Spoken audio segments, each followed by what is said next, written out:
Hello friends, welcome to Sunitha kitchen. ఈరోజు మన ఛానల్లో గుత్తి కాకరకాయ వేపుని ఎలా ప్రిపేర్ చేసుకోవాలో చూసేద్దాము.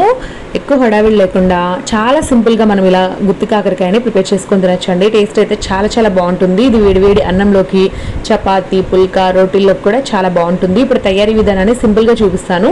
ముందుగా నేను ఇక్కడ 1/2 కేజీ చిన్న కాకరకాయలు తీసుకున్నానండి. ఈ విధంగా చిన్న సైజులో ఉండేవి తీసుకుంటే గుత్తి కాకరకాయ చేసుకుంటున్నాం కాబట్టి స్టఫింగ్కి బాగుంటుందండి. వీటిని శుభ్రంగా కడిగి ఇలా కాడలు కట్ చేసి మధ్యలో ఇలా ఒక పెద్ద ఘాటు పెట్టుకోండి. విత్తనాలు ఏం తీయాల్సిన అవసరం లేదు, బాగా ముదిరితే తీసేసుకోండి. మీరు విత్తనాలు లేకుండా చేయాలంటే తీసేసుకోండి. నేనైతే అలాగే ఉంచుతున్నాను. ఇప్పుడైతే స్టవ్ మీద ఒక కడాయి పెట్టి అందులో నీళ్లు పోసి దాని మీద ఇలాంటి చిల్లులు గిన్నె పెట్టుకొని ఇందులోకి కాకరకాయలు వేసి 10-12 నిమిషాల పాటు ఉడికించాలండి హై ఫ్లేమ్లో. అది చేయడం వల్ల కాకరకాయలు బాగా చక్కగా ఉడుకుతాయి అన్నమాట. నేను సుమారుగా ఒక 12 నిమిషాలు అయిపోయింది. ఆ తర్వాత ఇలా నైఫ్తో చెక్ చేస్తే సాఫ్ట్గా దిగిపోతుంది చూడండి నైఫ్. సో చక్కగా ఉడికినట్టు. ఈ స్టేజ్లో స్టవ్ ఆపి వీటిని కాస్త చల్లారబెట్టుకోండి కాకరకాయలని. ఈలోపు ఒక కారం ప్రిపేర్ చేసుకుందాము. అందుకోసం మిక్సీ జార్ తీసుకొని ఇందులోకి కట్ చేసిన ఎండు కొబ్బరి ముక్కలు ఒక 4 టేబుల్ స్పూన్లు, అలాగే పుట్నాల పప్పు ఒక 3 టేబుల్ స్పూన్లు వేసుకోండి.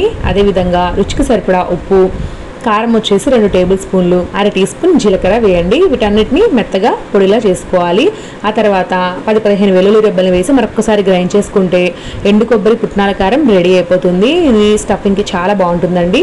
ఈలోపు కాకరకాయలు చల్లారిపోయి ఉంటాయి. ఇప్పుడు మనం మధ్యలో ఘాటు పెట్టుకున్నాం కదా, అందులో ఈ పొడిని స్టఫ్ చేసుకోవాలన్నమాట. చూస్తున్నారు కదా, కొంచెం లేత కాకరకాయలు అయితే ఈ వేపుడికి చాలా బాగుంటుందండి. మరలా మనం వేపుకుంటాం కాబట్టి టేస్ట్ చాలా బాగుంటుందన్నమాట. బాగా ముదిరినవి అయితే గింజలు తీసేసేయండి. ఇంకా చూస్తున్నారు కదండి, ఇలా స్టఫింగ్ అంతా కూడా నీట్గా పెట్టుకున్న తర్వాత ఇప్పుడు మనం వీటిని ఒక ప్యాన్లో వేయించుకోవాలన్నమాట. అందుకోసం స్టవ్ మీద మందంగా ఉన్నటువంటి ప్యాన్ పెట్టుకొని అందులోకి 3 టేబుల్ స్పూన్ల ఆయిల్ వేసి వేడి చేయాలి.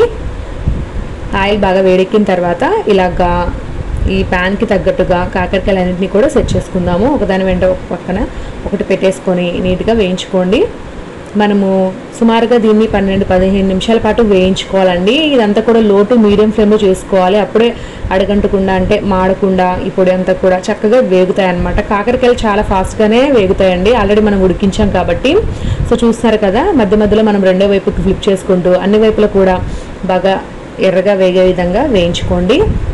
సుమారుగా ఒక 15 నిమిషాల టైం అయితే పడుతుందండి అన్ని వైపులు కూడా చక్కగా వేగడానికి. మధ్య మధ్యలో మాత్రం మనం కలియబెట్టుకుంటూ ఉండాలి, లేకపోతే ఒకవైపే ఉంచేసారంటే నల్లగా మాడిపోయే అవకాశం ఉంటుంది. సో ఈ విధంగా సుమారుగా 12-15 నిమిషాల పాటు వేయించుకున్న తర్వాత ఆయిల్ అంతా కూడా పీల్చి ఈ విధంగా చక్కగా వేగి ఉంటాయి. ఇంకా ఈ స్టేజ్లో స్టవ్ ఆపి ఇందులోకి మిగిలిన కొబ్బరి పుట్నాల కారాన్ని కొద్దిగా వేసేసుకొని స్టవ్ ఆపేసేయండి. సో చూస్తున్నారు కదండి, మనకి ఇక్కడ కాకరకాయ వేపుడు రెడీ అయిపోయింది. వెంటనే స్టవ్ ఆపుకొని వేడిగా ఈ గుత్తి కాకరకాయ వేపుని అన్నంలోకి కలుపుకొని తినండి. చాలా బాగుంటుంది. అన్నంలోకి కాదు, చపాతీ, రోటీస్లో కూడా చాలా బాగుంటుంది. ఖచ్చితంగా ట్రై చేయండి. చాలా సింపుల్గా, ఎటువంటి హడావిడి పడకుండా ఈజీగా చేసేసుకోవచ్చు అండి. సో చూసారు కదండి, ఈ రెసిపీ మీకు బాగా నచ్చినట్లయితే వీడియో లైక్ చేసి మీ ఫ్రెండ్స్ అండ్ రిలేటివ్స్కి తప్పకుండా వీడియోని షేర్ చేయండి. Thank you for watching.